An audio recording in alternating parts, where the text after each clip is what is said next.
Kasi sa rule of law mga kaistorya, if you accuse someone, meron kang pinagbibintangang isang tao o isang organization, nasa nag-a-accuse yan nasa accuser yon. Nasa accuser ang tinatawag na burden of proof.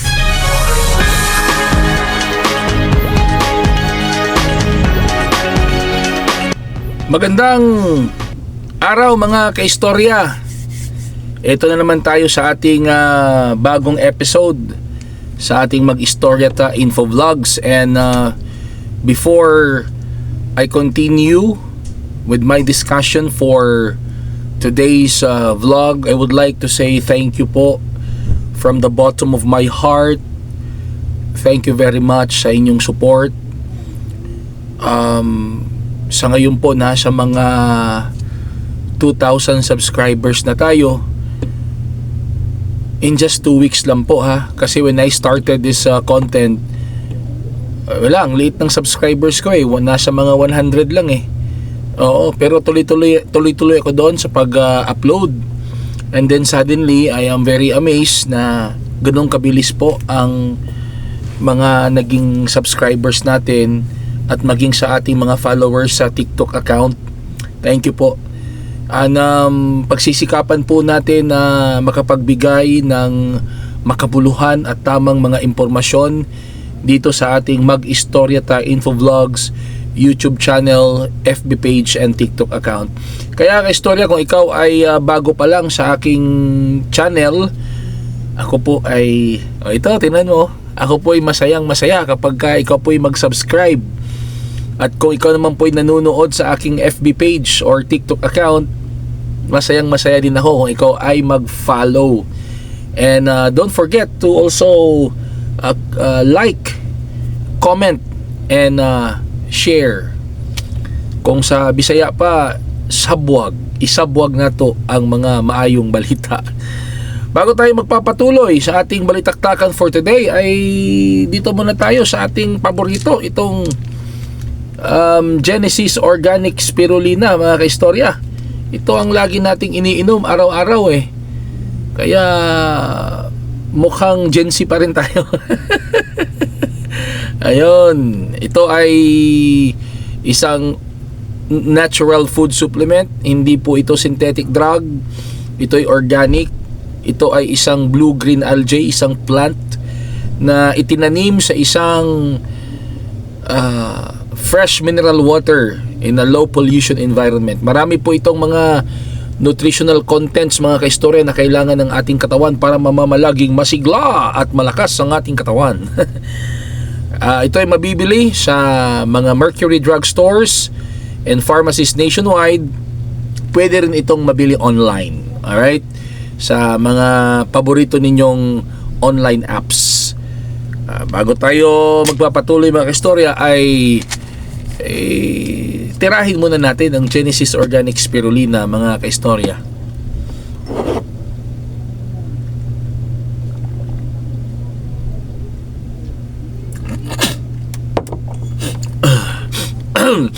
Genesis Organic Spirulina, ang dekalidad na spirulina ng bayan.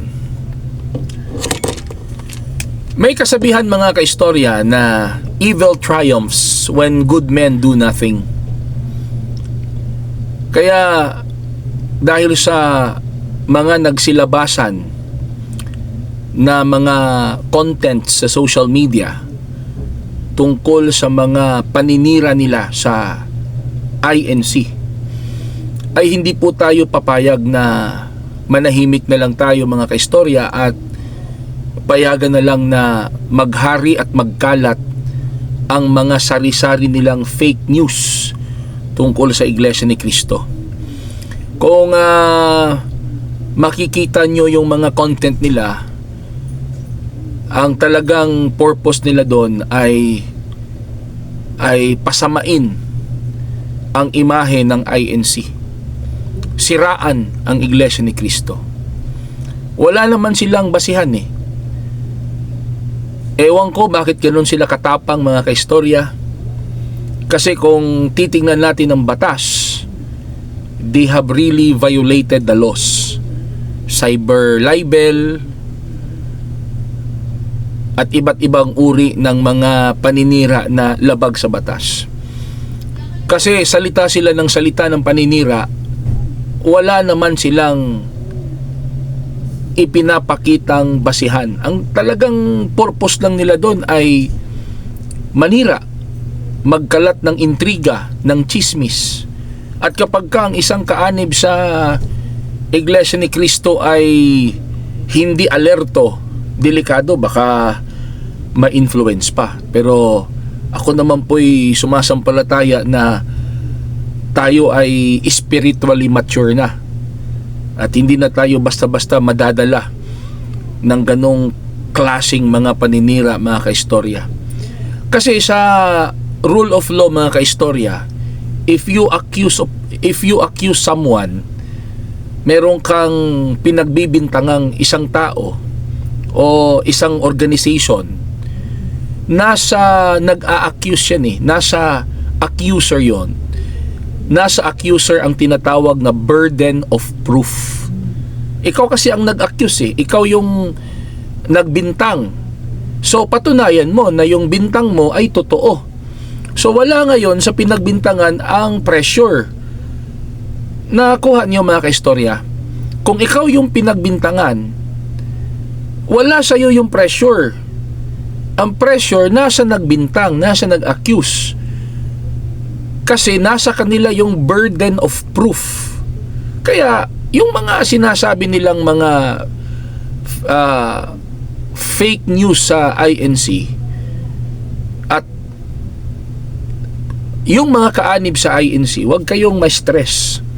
At yung mga naniniwala sa INC, kahit hindi membro ng INC, pero naniniwala sa advocacy ng INC, huwag kayong ma-stress na talagang pipilitin na sagutin lahat ng kanilang mga paninira. Kasi hindi obligasyon ng INC na sagutin yung mga paninira nila unless meron silang pinanghahawakan na matibay na ebidensya, mga kaistorya. Wala wala. Kahit na halongkatin nyo lahat ng mga videos nila, wala silang maipakitang matatag at matibay na ebidensya sa lahat ng paninira nila sa INC. Pero kung pagbabasihan natin ang rule of law, mga kaistorya, itong mga vloggers na naninira sa INC, dapat maglabas sila ng mga matatag at matitibay na ebidensya to corroborate on their accusation. Dahil sila yung accuser, sila yung nagbintang, nasa kanila ang burden of proof. Sila dapat ang ma-pressure, sila dapat ang ma-stress, hindi ang INC. Kasi sila man ang nagkalat ng fake news. Bakit ko sinasabing fake news? Wala silang ebidensya Tapos dakdak lang sila ng dakdak sa online. Anong tawag doon? Fake news. Kaya dito sa vlog natin,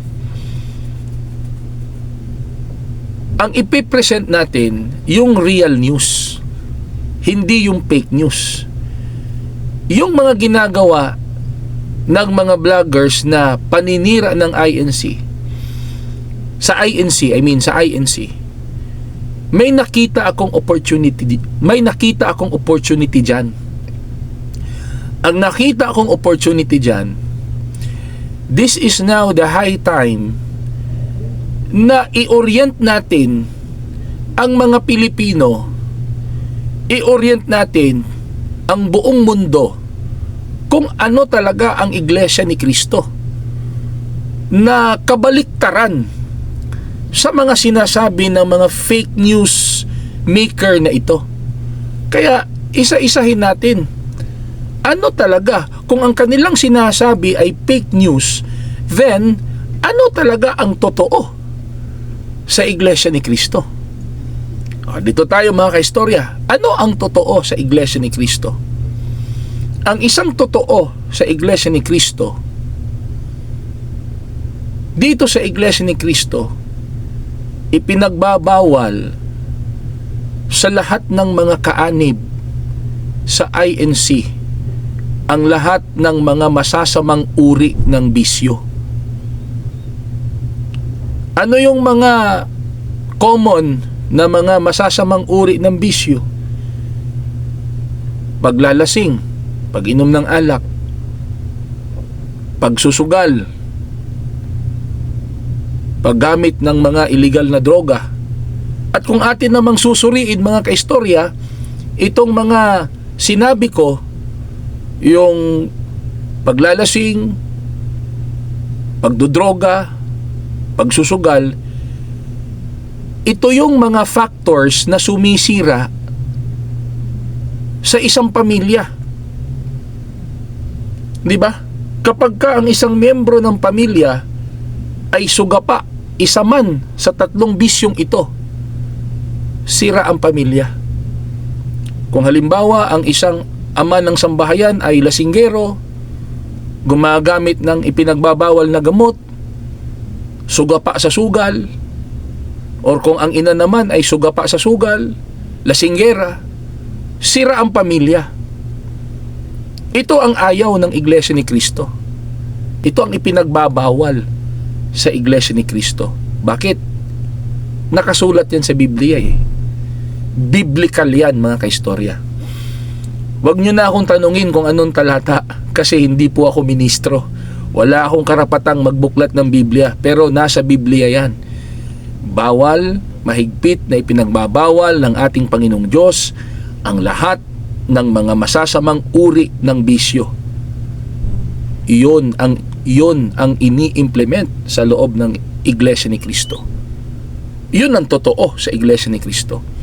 Kaya sa loob ng Iglesia ni Cristo, tinuturuan ang bawat kaanib sa Iglesia ni Cristo, ang bawat sambahayan sa Iglesia ni Cristo ng malinis na pamumuhay. Itinuturo ng pamamahala sa loob ng Iglesia ni Cristo na maging buo ang bawat pamilya. Kasi nga according sa sociology, di ba? May mga sinasabi ang mga eksperto, mga sociologists, that family is the basic unit of the society. Malalaman mo kung anong uring community yan base sa mga pamilya or household na nakatira dyan sa community na yan. Kung ang mga households or mga families na nakatira sa community na yan ay magulo, hindi maayos, kasi sugapa sa iba't ibang uri ng bisyo ang ina o ang ama ng sambahayan, ang community na yan ay problema sa gobyerno. Magulong komunidad yan. Pero kung ito namang community na ito ay buo, payapa at nagmamahalan, walang bisyo ang mga magulang, ay ito ay isang maganda, mapayapa at maunlad na komunidad. Iyon ang isa sa mga aral na itinataguyod ng isang Iglesia ni Cristo.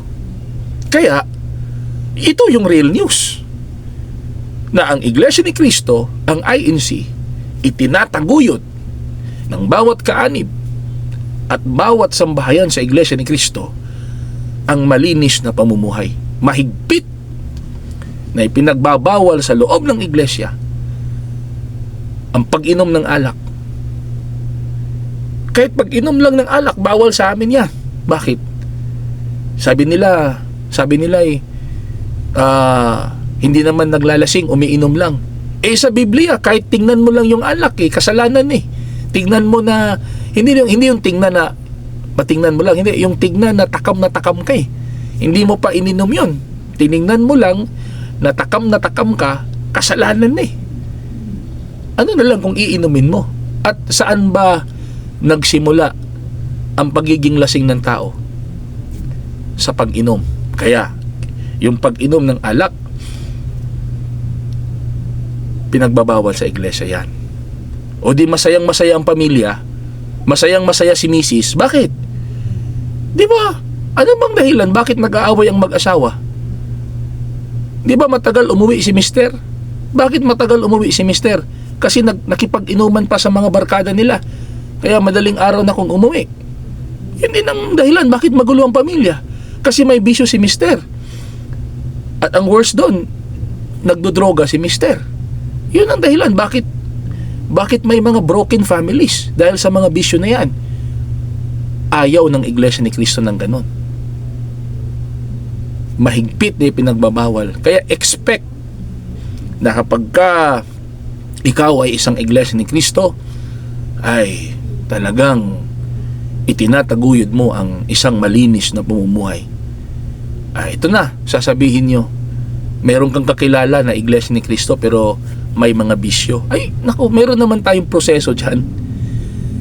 Oo, meron tayong proseso dyan. Kung may mga kaanib sa Iglesia ni Cristo na hindi nagbabagong buhay, papayuhan, of course. Advice, payuhan, dalawin, ipanalangin, turuan ng mga aral ng Diyos. Bigyan ng pagkakataon na magbagong buhay. Pero ayaw pa rin. Bisyo pa rin. Bisyo here, there, and everywhere. Anong gagawin? Payuhan uli. Bigyan ng pagkakataon magbagong buhay. Pero sa kabila ng mga pagpapayo at panalangin, ayaw pa rin magbagong buhay, meron tayong proseso dyan. Yun ang proseso ng pagtitiwalag. Aalisin ang mga kaanib sa Iglesia ni Cristo na hindi nagbabagong buhay. Biblical ba yan? Yes. Biblical yan. Nandyan yan, nakasulat sa Biblia yan. Alisin ninyo sa gitna ninyo ang inyong mga masasamang kasama. May pagtitiwalag. Kaya, mga kaistorya, ito yung real news. Mga misis, kung gusto nyong matigil na ang bisyo ng inyong mga bana, ay dalhin nyo sa iglesia para maturuan ng mga aral ng Diyos. Dalhin nyo sa pinakamalapit. Kayo mag-asawa, magsuri kayo sa Iglesia ni Cristo. At isa yan sa itanong nyo, bakit ipinagbabawal sa loob ng iglesia ang pag-inom ng alak, ang pagsusugal, at iba't ibang uri ng mga masasamang bisyo? Ito ang totoo sa Iglesia ni Cristo. Itinataguyod ng mga kaanib sa Iglesia ni Cristo ang malinis na pamumuhay. Ikaw vlogger, kayo mga vloggers na anti-INC, ayaw nyo maniwala, edi magpadoktrina kayo sa Iglesia ni Cristo. Pumunta kayo sa pinakamalapit na kapilya dyan sa bahay nyo. Dyan sa bahay nyo, alamin nyo kung ano ang pinakamalapit na kapilya ng Iglesia ni Cristo. Magpunta kayo doon, hanapin nyo ang destinado o manggagawa, magtanong kayo, magsuri, sumamba kayo sa Iglesia ni Cristo, magpa-orient kayo sa Iglesia ni Cristo at magpadoktrina kayo sa Iglesia ni Cristo para talagang lubos nyong malaman kung ano ang Iglesia ni Cristo. Hindi ito fake news, ito ang totoo sa Iglesia ni Cristo. Ano ang totoo? Ano ang isa sa mga totoo sa Iglesia ni Cristo? Sa loob ng Iglesia ni Cristo, mahigpit na ipinagbabawal ang lahat ng mga masasamang uri ng bisyo. Paglalasing, pagsusugal, paggamit ng illegal na droga, at hindi lang yan statement lang na bawal. Talagang ini-implement yan ng pamamahala. Minomonitor talaga yan. Minomonitor talaga ng pamamahala ang bawat kaanib sa Iglesia ni Cristo kung itinataguyod ba ang malinis na pamumuhay. O isipin nyo yan, mga vlogger na naninira sa iglesia, kung ang lahat ng mga Pilipino itinataguyod ang malinis na pamumuhay, walang bisyo, sa tingin nyo ba hindi makakabuti sa bayan yan? Tingnan nyo yung mga balita ngayon, yung mga iba't ibang uri ng patayan, na kahit sariling anak, sariling asawa pinapatay, sariling ama, sariling ina pinapatay. Anong dahilan nun? Bisyo. Kung ganito, for the sake of discussion, kung lahat ng mga Pilipino ay Iglesia ni Cristo, di maayos ang Pilipinas. Ito yung totoo sa Iglesia ni Cristo, hindi yung fake news nyo. Mga kaistorya, kung ano yung mga comments nyo dyan, please write your comments below, ha. And kung bago ka pa lang sa aking YouTube channel, please subscribe on my YouTube channel and follow on my TikTok account and FB page, Mag-Istorya Ta Info Vlogs. Like, comment, and share. Thank you so much and have a nice day.